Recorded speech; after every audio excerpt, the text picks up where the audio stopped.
জাতীয় পার্টির অফিসের সামনে পথ পেতে থাকা নেতাকর্মীদের আক্রমণে আমাদের মিছিলের পিছন থেকে আক্রমণ করা হয়। সেদিন দুটি ঘটনা ঘটে। একটি ঘটে জাতীয় পার্টির অফিস সংলগ্ন মেইন রোডে, আরেকটি ঘটে হচ্ছে আলরাজি কমপ্লেক্সে। রমনা মডেল থানায় মামলা করতে এসেছি। 1 নম্বর আসামি GM কাদের, জাতীয় পার্টির চেয়ারম্যান। 2 নম্বর আসামি জাতীয় পার্টির মহাসচিব ব্যারিস্টার শামীম হায়দার পাটোয়ারি। 3 নম্বর আসামি জাতীয় পার্টির প্রেসিডিয়াম সদস্য হাজী সাইফুদ্দিন আহমেদ মিলন সহ 18 জন আসামি এবং অজ্ঞাত 100 থেকে 150 জন আসামি করা হয়েছে। আপনারা জানেন গত 29শে আগস্ট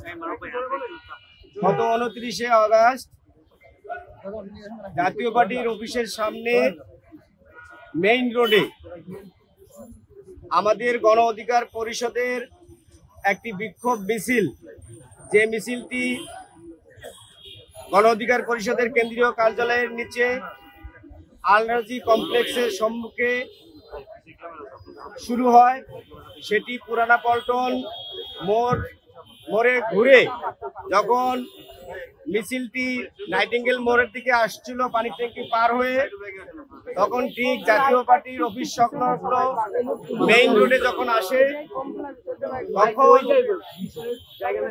জাতীয় পার্টির অফিসের সামনে পথ পেতে থাকা নেতাকর্মীদের আক্রমণে আমাদের মিছিলের পিছন থেকে আক্রমণ করা হয়। আমরা এত বিষয়ে একটি আজকে মামলা দায়ের করার জন্য, যেহেতু প্লেস অফ অকারেন্স ঘটনাস্থলটি রমনা মডেল থানার আওতাধীন, এ কারণে আমরা রমনা মডেল থানায় মামলা করতে এসেছি। আপনারা জানেন সেদিন দুটি ঘটনা ঘটে। একটি ঘটে জাতীয় পার্টির অফিস সংলগ্ন মেইন রোডে, আরেকটি ঘটে হচ্ছে আলরাজি কমপ্লেক্সে। তো আপনাদের প্রয়োজনে যদি মামলার কপি লাগে আমাদের কাছ থেকে নেবেন। আমরা এই মামলায় মোট আসামি করেছি হচ্ছে 1 নম্বর আসামি GM কাদের, জাতীয় পার্টির চেয়ারম্যান। 2 নম্বর আসামি জাতীয় পার্টির মহাসচিব ব্যারিস্টার শামীম হায়দার পাটোয়ারি। 3 নম্বর আসামি জাতীয় পার্টির প্রেসিডিয়াম সদস্য হাজী সাইফুদ্দিন আহমেদ মিলন সহ 18 জন আসামি এবং অজ্ঞাত 100 থেকে 150 জন আসামি করা হয়েছে। আমরা এটি এজাহার আকারে পল্টন রমনা মডেল থানার ওসি সাহেবের কাছে আমরা দিয়েছি। উনি আমাদের এই এজাহারটি প্রাথমিকভাবে গ্রহণ করেছেন। এর পরবর্তীতে যাচাই বাছাই করে মামলাটি রেকর্ড করবেন।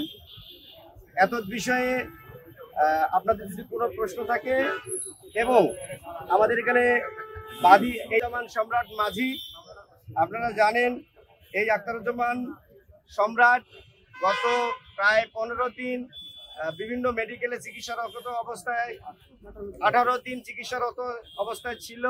গতকালকে রিলিজ পেয়েছে। গতকালকে যেহেতু উনি রিলিজ পেয়েছে, এই জন্য আজকে উনি মামলা করতে এসেছেন। এখানে আমরা বলেছি হত্যার উদ্দেশ্যে গুরুতর জখম। হত্যার উদ্দেশ্য গুরুতর জখমের ক্ষেত্রে হত্যার উদ্দেশ্যটা বাংলাদেশ দণ্ডবিধির 307 ধারা কভার করে, এবং যেটা গুরুতর জখম, আপনারা জানেন যে আমাদের বাদীর ডাইন হাতের কবজির নিচে 5টি সেলাই পড়েছে এবং তার বায়ুপথ পেশাবের রাস্তা দিয়ে ব্লাড এসেছে। সে গুরুতর আহত এবং তাকে এখন পিঠে অনেক আঘাতের কারণে ফিজিওথেরাপি নেওয়া হচ্ছে। সেক্ষেত্রে গুরুতর জখম হিসেবে 326 দণ্ডবিধি 326 কভার করবে।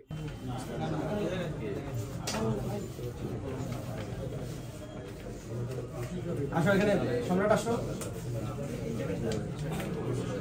সম্রাট, আসো এখানে। চাপ দাও না।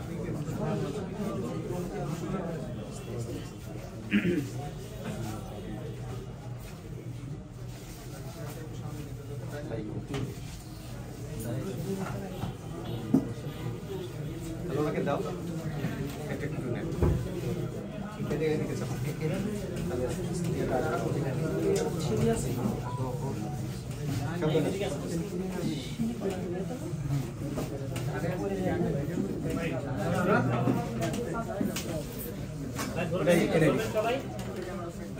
ভাই